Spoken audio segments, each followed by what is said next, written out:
আমি doctor AQM Mahbubullah Jashori আপনাদের সকলকে জানাই সালাম। রবের শান্তির রাজ্যে একজন মানুষ পশুর থেকে নিকৃষ্ট হয় কখন? আপনি দেশ প্রধান হতে পারেন, সেক্টরের প্রধান হতে পারেন, একটি ডিপার্টমেন্টের প্রধান হতে পারেন, কিন্তু আপনার যে গুরু দায়িত্ব সেগুলি আপনি যখন পালন না করেন তখন আপনি মনে রাখবেন সত্যিকার অর্থে আপনি একজন পশুর চেয়েও অধম। কোরআনের ৮ নম্বর সূরা আল আনফালের প্রথম আয়াতে বলা হচ্ছে ইয়াসআলুনাকা আনিল আনফাল কুলিল আনফালু লিল্লাহি ওয়ার রাসূল ফাত্তাকুল্লাহা ওয়া আসলিহু যাতা বাইনিকুম ওয়া আতিউল্লাহা ওয়া রাসূলাহু ইন কুনতুম মুমিনিন। তোমার কাছে মানুষেরা জানতে চায় খনিজ সম্পদ সম্পর্কে, তুমি বলে দিবে খনিজ সম্পদ তো আল্লাহ এবং বিশেষ বার্তাবাহক রাসূলের কাজের জন্যই। সুতরাং তোমরা সবাই আল্লাহ তাআলা তাকওয়া অর্জন করো, নিজেদের মধ্যকার যোগ সম্পর্কের উন্নতি সাধন করো, আর আল্লাহ তাআলার অনুগত হও এবং আল্লাহ তাআলার বার্তাবাহক রাসূলেরও অনুগত হও যদি তোমরা সত্যিকার মুমিন হয়ে থাকো। এখান থেকে আমরা বুঝতে পারলাম যে আল্লাহ রাব্বুল আলামিন আপনাকে আমাকে গুরু দায়িত্ব দিয়েছেন। যদি আপনি কোনো সেক্টরের প্রধান হন, কোনো ডিপার্টমেন্টের প্রধান হন, কোনো মাতব্বার হন, কোনো বিচারক হন, কোনো দেশ প্রধান হন, প্রত্যেকটি নেতা তার অধীনস্থদের সাথে কি করবে? ন্যায় বিচার করবে। এটি 16 নম্বর সূরা নাহালের 90 নম্বর আয়াতে বলা হয়েছে। এখন আপনি আর একটি বিষধর সাপ, আপনি এবং একজন অমানুষ বা সুন্দরবনের একটি বাঘ, এ দুইয়ের মাঝে পার্থক্য আছে। আপনি যদি দেশের সম্পদ লুটপাট করে খেয়ে ফেলেন তাহলে আপনি মানুষ রূপে জন্ম তো নিয়েছিলেন, কিন্তু আপনি একজন দানব। আপনি বিষধর সাপের চেয়েও ভয়ঙ্কর। সুন্দরবনের একটি বাঘ আর একজন অমানুষ নেতা নেত্রী এবং কর্মীর মাঝে পার্থক্য কোথায় জানেন? সুন্দরবনের বাঘটি শুধু তার খাওয়ার জন্য সে শিকার করে, সে জমা করে না। আবার যখন তার ক্ষুধা লাগে তখন সে শিকার করে। কিন্তু আপনি হিংস্র একজন মানুষ কখন হন? যখন আপনার অধীনস্থদের, আপনার দেশের বা আপনার সেক্টরের যারা রয়েছে এদের অধিকার লুটেপুটে খেয়ে ঢেকুন নেন এবং জমা করেন। ইসলাম কোনোদিন চায়নি যে আপনি মানুষ মেরে গদিতে থাকেন। আমাদের দেশের বড় দুটি পার্টির ইতিহাস আমরা দেখতে পাই। কখনো কেউ খুলনার জেলখানা সাফ করে দেয় মানুষ মেরে, কখনো কেউ মানুষকে মেরে তার বুকের উপর দাঁড়িয়ে চিৎকার করে, কখনো কারোর কারণে লক্ষ লক্ষ মানুষ মৃত্যুর ঘাটে চলে যায়।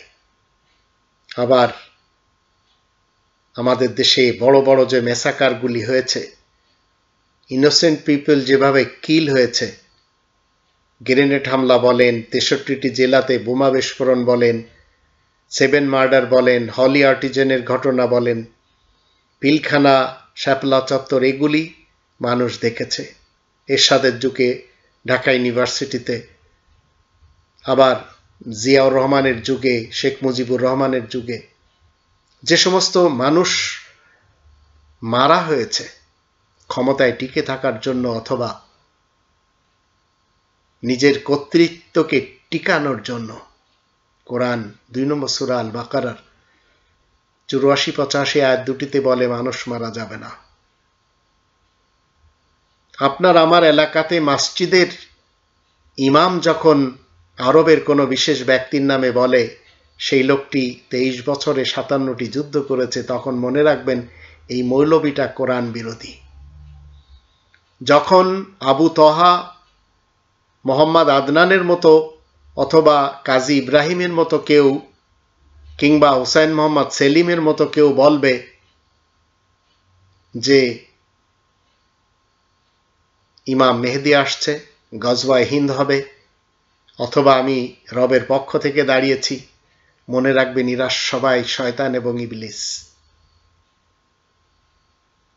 নেতারা যখন অসুস্থ হয় তখন কর্মীরা আল্লাহ তাআলার কাছে ফরিয়াদ করে, অথচ এই নেতাদের নিজ দেশের লোকদেরকে ফকির করে, ভিন দেশে বাড়িঘর করে, টাকা পয়সা আত্মসাৎ করে আরাম আয়েশে খাবে, তাদের অসুস্থতার জন্য তাদের অনুসারীরা আল্লাহ তাআলার কাছে প্রার্থনা করে। তো মনে রাখবেন, এমন হিংস্র পশু প্রাণী,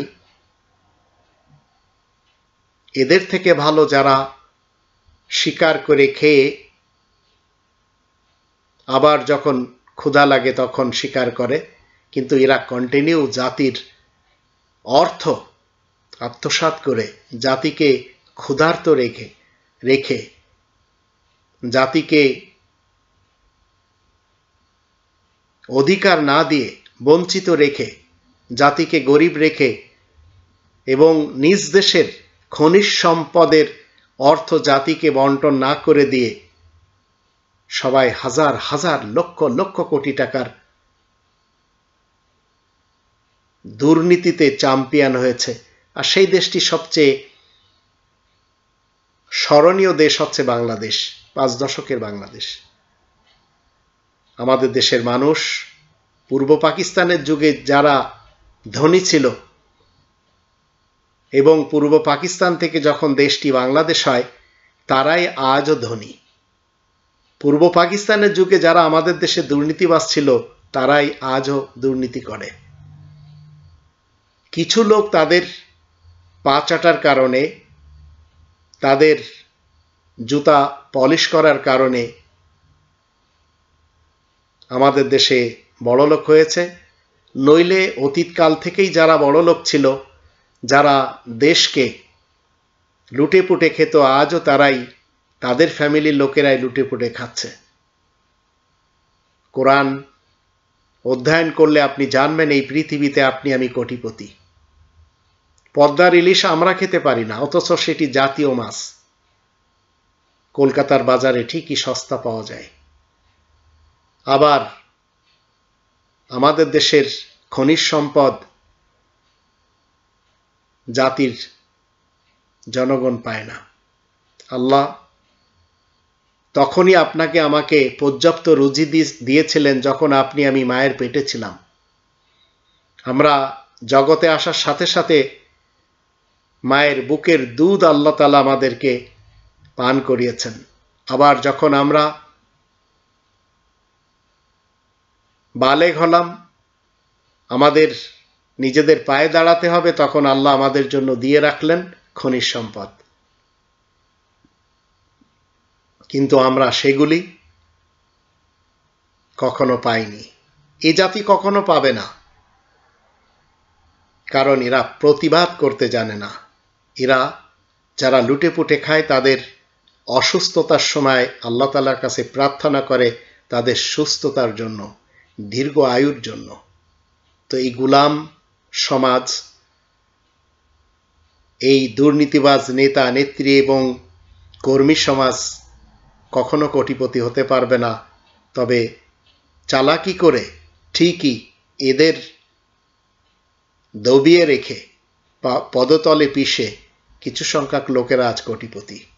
তদ্রূপ ধর্মজীবীদের মধ্যেও আমরা দেখতে পাই কিছু কিছু ধর্মজীবী এমন রয়েছে যাদের কাছে কোটি কোটি টাকা এসে গেছে। কেউ আবার রকেট হুজুর, কেউ হেলিকপ্টার হুজুর, কেউ ড্যান্স হুজুর, কেউ শিশু বক্তা হুজুর, এই টাইপের, কেউ আজহারি, কেউ মাদানি, কেউ কাসিমি, কেউ সুন্নি, কেউ শিয়া, কেউ সালাফি। এরা কখনো মানুষকে সরাসরি কোরআনের বিধিবিধান শিখতে দিবে না, কারণ এরাই মাঝপথে বাধা। তো আপনাকে আমাকে রবের শান্তির রাজ্যে হিংস্র প্রাণী হতে বলা হয়নি, মানুষ হতে বলেছে। তো আপনি যদি মনুষ্যত্বকে না আপনাতে পারেন, আপনি যত বড়ই মানুষ হন না কেন, আপনি পশু প্রাণীর চেয়েও অধম। কোরআনে বিভিন্ন আয়াতেই রয়েছে এই কথাগুলি। আল্লাহ আমাদের সবাইকে হিংস্র প্রাণীদের থেকে শিক্ষা নিয়ে আমরা যেন তার বিপরীত হতে পারি, আমরা যেন হিংস্র মানুষ না হই।